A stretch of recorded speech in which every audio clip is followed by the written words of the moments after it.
All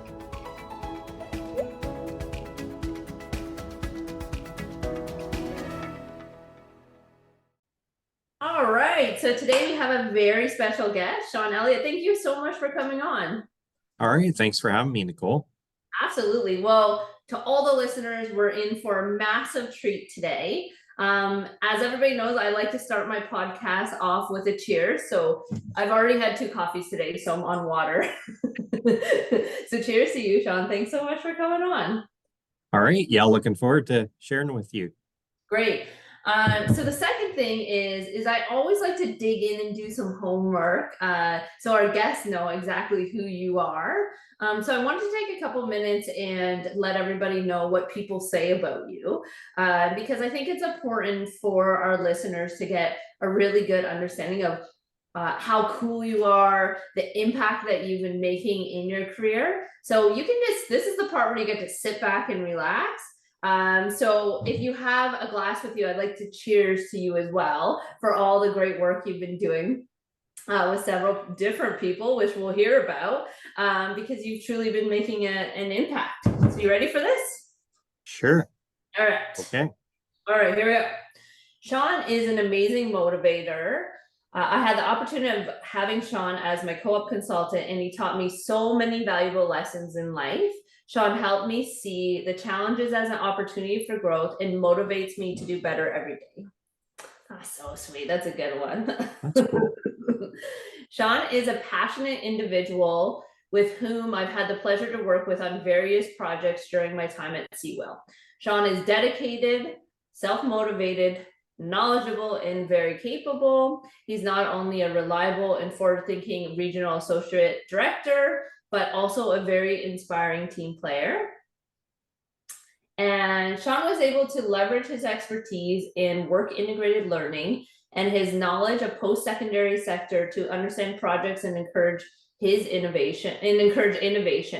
He managed to be empathetic with challenges while offering motivation to move forward. Sean's approachable nature made it easier to ask questions and discuss ideas, and I'm so thankful for his continued support. Oh my goodness, how can I live up to that now? Wow. And the list goes on and on and on. And I had the privilege to meet you a while back at one of the conferences, and my immediate impression was, you're such a genuine, passionate person. You can tell you're all about innovation, but you're really a people person, that you love to help and move, make impact and changes. So that's why I'm so excited for all the listeners that we have this special guest on here today. So a little bit more about you. I'm not even done yet. Whoa. I wasn't ready for this. Oh my goodness. My head's getting too big now. So on the professional side, so Sean has over 30 years of experience in various roles, including career consulting, a professor, and previously a regional associate director at Seawell Canada. And I know you're going to talk a little bit about your education as well, Sean. So welcome to the podcast. And I want all of that background for our listeners to really lead into my first question for you. So can you share your journey into the field of education? What inspired you to pursue your career? And also, I did notice you have your master's as well. So I'd love to hear a little bit about your research and what inspired you to get your master's. Sure.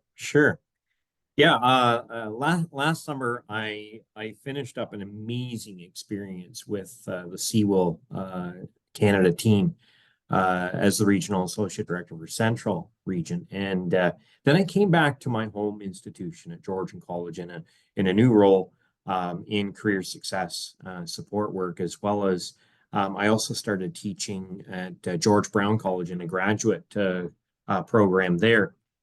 In the field, and I really did this with a goal to return to some of my previous career counseling background, and to I really wanted to kind of build more on my work with supporting students in their experience. you know, for those of the listeners or viewers might know about Seawell, we managed a large amount of money for innovative projects, and so a lot of it was at kind of an administrative level. And so I really felt like if I'm going to go back to my home institution for this next part of my career, I kind of wanted to get more in touch with some students around trying to build some of that academic and career success.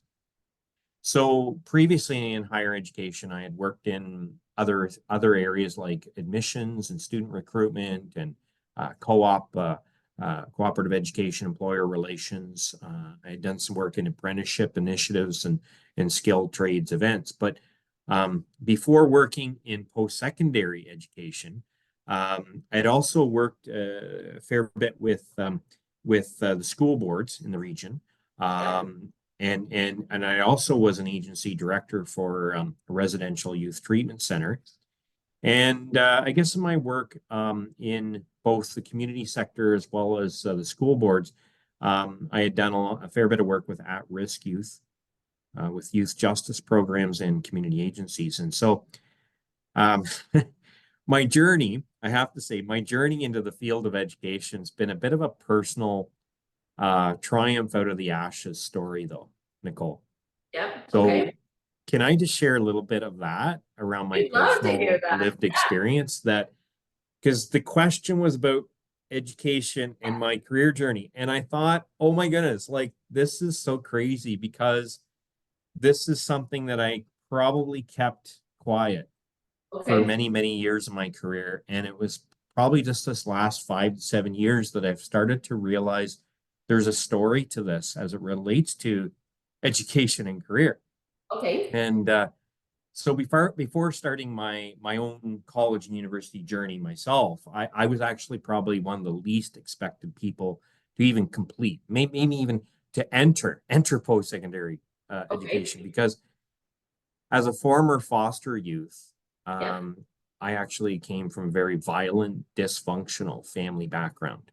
Okay. And I had experienced a lot of abuse, a lot of neglect, trauma that put me into foster care homes through the government throughout my growing up. It finally actually ended when I left home at 15 years of age Okay. and I emancipated from CAS, basically cutting all my ties with them and with my biological family to put myself through high school.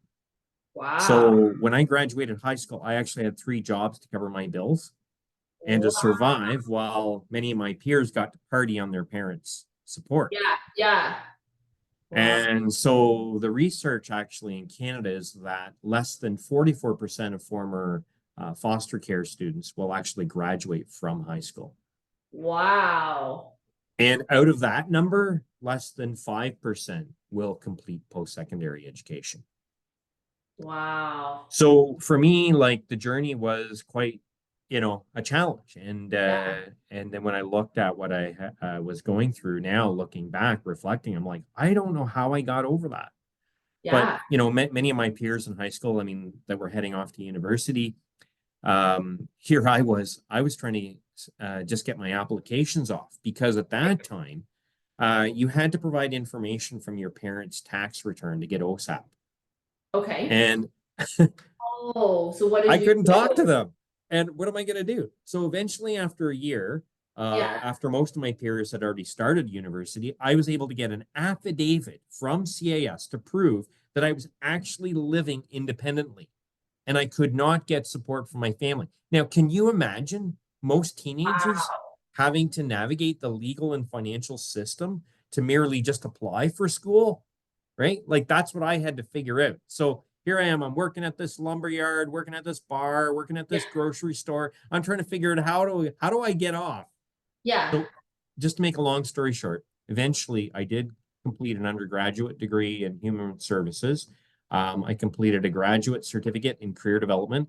And I also, after my second attempt at a master's, I completed a master's of education and student affairs. So somehow I figured out how to flip the negative statistic of That, less than 5% on its head. And I have to say, it's through the incredible mentors in my life, I That is, overcame. Now, during my graduate studies, I started to unpack. Now, here's the sweet part of how education and my career fit in and how it even led me to some of the amazing experiences I've had. But during my graduate studies, I started to unpack some of the research behind this hidden group of underrepresented students. okay. Now, in Canada, there's an estimated 27,000 reported living in foster homes, well, as of 2021. So it's probably higher than that, with Right. close to 12,000 of those being in Ontario. So almost half the number are in the province of Ontario. And I found that most of the demographics focus on why foster care students fail in school, fail in education. And Right. as a result, there's actually leaders who have indicated that they're just a bad ROI. And the investment to pull foster youth out off the street or out of jail or out of mental health problems is just too expensive. It just costs too much. And if you're looking at academic success and you want to report back to the government, why would you have people that typically fail Yeah. in your Yeah. school? It just is not a good investment. Okay. So with the help of some colleagues, I conducted Canada's first set of case studies Yeah. to look at the success factors for Okay. former youth in care. I Okay. actually remember, Nicole, submitting my request to my supervising professor and the university's research ethics board. Yeah. And they were like asking me, well, how am I going to overcome this challenge of actually finding enough of a sample group of foster care students who had actually achieved academic success?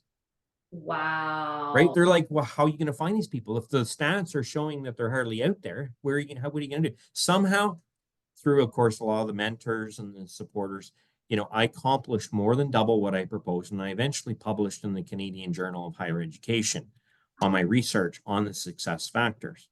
And eventually, in my master's capstone thesis, I proposed that colleges and universities need a toolkit of supports to ensure academic success for this group, for former foster care students. But the implications of this were far reaching because there are many other students, Yeah. like Yeah. international students, for an example, that come from war-torn countries, or Yeah. indigenous students who have suffered from the residential school system, tragedies, and many others, students who have suffered trauma in different ways. So, this proposal for a toolkit, right, of Yeah. supports is far-reaching.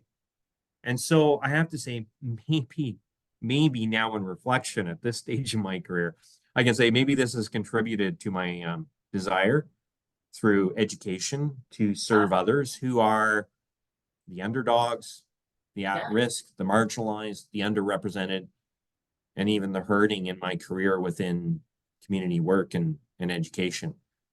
Wow, that's incredible. I had no idea. I like the resilience you must have and the inspiration from all of your experience to get to where you are now, but then feeling passionate enough to want to give it back to those students. So you'll have to tell me this part. Is it like so you did the research, you built the case. Of course it takes time to implement, but has there been changes within the higher education system? Are things, tools or resources put in place to help these students? Well, there are the champions out there. Yeah. I Yeah. would say systematically, no. I don't think that we've seen a big change, but there is a growing number of people who are starting to become what we call the first voice advocates, people that are speaking out and Right. taking part in this change. Matter of fact, some of my research is actually being looked at as a little bit of a model around a research project that is going on for the next 3 years in the Atlantic provinces, in the Wow. colleges and universities out there, as they're looking at what's the impact of, for an example, a tuition waiver support, a financial Right. support for former Right. youth in care, and Yeah. does this actually make a difference? And there are certain schools that are championing this to say, well, based on the research, we need to have a number of wraparound supports and strategic student advising and different things like that. So we are having some impact. And, through the organizations like the Child Welfare Political Action Committee, that I'm now an advisory board member of, we are now seeing more and more colleges and universities coming on board saying, we're going to offer a certain number of spots as a Okay, tuition, waiving their tuition. perfect. And we will support these students to move forward. And it's interesting, most schools that actually take on that initiative Yeah, actually end up making money, because what happens is when they announce that they are now investing in this hidden underrepresented group of students to support them, yeah, their donors get behind it and they of give money to the course, school. of course. Yeah. Wow. So at Georgian, when we became the first college in Ontario to start that, there were more donors that gave money within the first year of implementing that initiative. Well, Yeah. that's incredible. Well, and I'm over here thinking, how can I help? Because but you want to, you hear these stories, and I think a lot of the times, like, you don't even really think of it because you haven't lived in that world. You know what I mean? So to hear someone talk about it, talk about their situation, everything they went through, the statistics of less than only 5%, of people make it, your instant reaction, at least mine was, okay, how can I help contribute? Kind of like you said, the having leaders and in the industry to really step up and make these changes within the school system. So And I think in Canada, we have close to about 368 colleges, universities, and polytechnics. Not that I would know that, but I did an environmental scan of the sector in my research. I kind of went okay. above the call of duty, but I've actually found that less than 11% of our post-secondary educational system actually provides any kind of supports for foster youth. So it was kind of interesting. But you know what the number one success factor was in our research? We actually discovered that it is coaching caring adults, often professionals that you would not expect. So when you say, how can I help? How can people help? Just be Yeah. a coach. Just be a coach that cares, that goes the extra mile. And sometimes it's the little things that can make a big difference, which has incredible implications for anyone that works in, even in the school system, and they're just trying to help, and they take an extra care in someone that goes beyond the call of duty or it's outside their realm. It's amazing, how that can inspire success with people. Well, I hope our listeners are really listening to this part on ways they can help through coaching, and being mentors to the students to have these really big impact, and maybe even champions, to get behind what you're really standing for, and making the changes within these educational institutions. That is such an incredible story, and I really hope by us being together today, I always have this belief, even if one person hears, this story, then that could, lead to, you don't know how many people could reach out, or make a difference just because they weren't aware of the actual situation. Yeah, yeah, it's true. Wow. Wow. You never know, right? Well, it's going to be hard to switch topics after we're talking about. That's okay. But maybe we can stay in the same theme, because I think that would be great. I think it's a very interesting conversation that I think a lot of people need to hear. So if we stick to underrepresented groups, and thinking of those individuals specifically, based on your experience in the education system, what types of technology trends are you seeing that you think could, not only benefit all students, but could especially benefit these groups of people, because they might not even have access to some of the same technologies? Yeah, yeah. And I mean, in some cases, I mean, if people are going through crisis and trauma or those kinds of things, sometimes trying to consider careers and trying to look at, a life that is really foreign to them, it can be quite difficult. It's not even within their realm.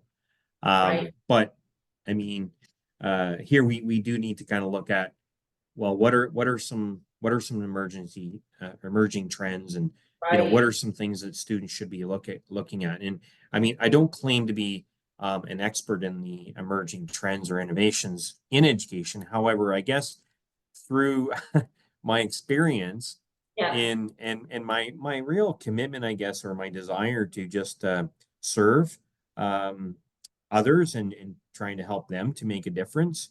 I really think that, you know, each one of us have some kind of plans and purposes, some direction that we can pursue, and so I really want to assist them in unpacking that and discovering that. And so I guess that's kind of how I've approached it. And through that, I've learned a lot through my experience in education and studying the labor market that has impacted my perspective on emerging trends and innovations. I kind of got uh, coined with the nickname I'm a Mr. Setter Upper, Mr. Okay. Okay. Setter Upper, because I would see this real challenging situation that maybe students or my clients were dealing with, and I'd say, Yeah. well, hey, why don't we pilot this? Why don't we try this? And then next thing I know, it's becoming this model that's being implemented somewhere, and then we're Yeah. starting this new initiative, or we're getting funding for that thing. And so I guess it's through all of that that I started to see, how innovation can really make an incredible difference, especially as we're dealing with a crazy world that is volatile, uncertain, complex. It's just, what do we do? What do we do in this world? Right. But when we look at things like the UN's sustainability development goals, Yeah. and students can actually be part of that change, Yeah. and by better understanding the kind of goals that we need to be looking at that can impact our entire world. Exactly. um, Start thinking about, well, why would you be concerned about that? Why is that something that might be of interest to you? Maybe within that there could be some sort of opportunity for you individually to see how you could make a difference within your own community, Yeah. within your own family, within your region, or within your organization. So, I don't have all the data that some of the great, think tanks or research Yeah. teams may have in their arsenal, but I do think that some of these people, can be some of our best friends in supporting the changes that we need to make, and the policies that need to be developed in our world. Um, one of the key trends that I'm seeing in education is the need to incorporate and to integrate, what's being learned in the classroom, in Yep. that theoretical perspective, and our work experience. Yep. I believe putting that together is really what I refer to as that career wellness. Absolutely. And maybe I think that's probably one of the main reasons why I'm so committed to work integrated learning and experiential learning. It's not just, okay, help me. I'm not just going to help a student just get this job just so that that's the end, but how does this job, affect the rest of your career? How does it affect what's going on in this world around us? Yeah. And so, it's kind of one of the most important ways, I believe, to incorporate professional and personal identity development, Yeah. while also integrating that concrete experience with research and theory. I think, So, yeah, sorry. no, I was going to say, I think that's like, you couldn't have said it better. Like, you're kind of incorporating everything. I think, with the research and the theory and in the classroom, I think you're bringing up some really good points for our listeners. The next thing I'm like so super eager to ask you is, and this is kind of a big question, but I think it's going to be important. Um, and I'm going a little off topic for you, so you have to bear with me. But do you have any sort of, I mean, I'm still kind of thinking about your journey and beating the odds, and what the, like I was saying, the resilience that it took to get to where you are. I think right now, and something else you said, it's a really complicated world right now. For any listeners, whether they're parents that might have kids, or they're a student, or whatever the situation is, do you have any advice for these people maybe feeling like they can't do it or they can't overcome the odds? Do you have any like tools that you use to kind of get you to where you're at today? And I know that's a really big question, but I think for anyone listening, I think it would be really insightful for them just to hear it from someone that's done it. Yeah, yeah. And, whether you have come from a position that is really difficult, you've come from adversity and you're trying to figure out how do I get out of this, or if it's where it's come upon you later on in life, I think we all have to figure out some strategies to overcome adversities. And I know Neil Pasrici, I think he wrote the Book of Awesome. Okay. He's got a memoir called How to Get Back Up, Yeah. and it's really quite interesting. We see this guy that kind of went from rags to riches, as it were. Yeah. But he tells his story in this memoir that it's not just like that. Let me tell you all the different things that I had to do. Let me Yeah. tell you all the different things that I had to try. I tried this and this failed. I tried this and this failed and this. But every time he says I failed, I learned what wasn't working. So I could figure out what would work for me. Yeah. Right. And I know for myself, like even when I did the research on the case studies of those who were actually successful in Canada in overcoming incredible odds. Yeah. And it was those mentors, it was those people that they looked to. I know for myself, I mean, I saw people that had something I didn't have, and I'm like, I gotta learn from you. How can I get to know you more? How can I learn from you? Okay. And so, maybe there's some problem, maybe there's some issue or concern that you see either around you or in society. Well, who can you partner with? Yeah. What other person or what other two people even can Yeah. you connect with Yeah. to try and figure out, how to overcome that? And how can you build some resiliency and some skills to try to overcome that? I mean, to me, that's been one of the success factors for myself, but I also see that it's supported significantly with the research that I conducted as well. But yeah, I guess that's the thing that comes to my mind No, but right I away without agree. Like thinking about even, it too much. throughout, I was previously a banker and, now I'm more on, working with this technology company. And the whole time I've always had mentors and coaches because, you go through all these different phases based on your age, your situation, your career. So I couldn't agree with you more that how important it is to surround yourself with these inspirational or these strong people that impact you and want you to reach the next step. So I think it's great advice. But for anyone that might want to reach out to you about your research or to know a little bit more about you, is LinkedIn the best place? Yeah, yeah, that would probably be the best. Yeah, you can see a little bit of some of the work that I've done. Plus, you can also get some of the publications that are on there. Wonderful. Okay, so for any listeners, Sean Elliott, we want to say thank you so much for coming on today. I appreciate it. I know my team appreciates it. This was it was a wonderful conversation that I think our listeners are really going to benefit from and was very insightful. So thanks so much for taking the time. All right, thank you, Nicole. This has been great.